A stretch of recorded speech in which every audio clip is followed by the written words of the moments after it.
Sementara itu pemirsa, fenomena awan hitam panjang menyerupai gelombang tsunami muncul di langit Melabuh Kabupaten Aceh Barat Senin pagi tadi. Warga yang menyaksikan fenomena alam tersebut sempat panik. Dari sejumlah video amatir yang beredar di media sosial, cuaca buruk terlihat di wilayah Aceh Barat. Langit dengan awan kelabu tampak menyelimuti hampir di seluruh wilayah di daerah tersebut.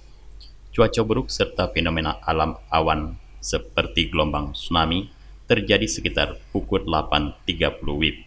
Suasana di depan Masjid Agung Melabuh tampak gelap dan mendung. Tidak lama berselang, angin kencang disertai hujan deras juga melanda kawasan tersebut. Fenomena alam yang terbilang langka ini berakhir sekitar pukul 10.00 WIB setelah hujan deras mendera wilayah Melabuh.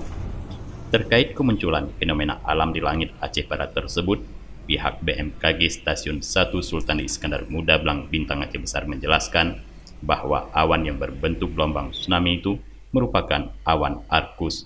Awan raksasa tersebut merupakan awan rendah dan biasanya berada pada satu level.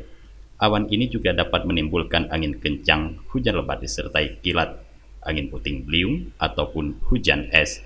BMKG menghimbau warga agar tidak panik dengan fenomena alam awan arkus.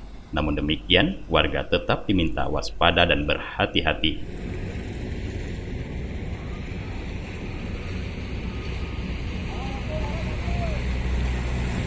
Dari Aceh Barat, Tim Liputan Aceh TV melaporkan.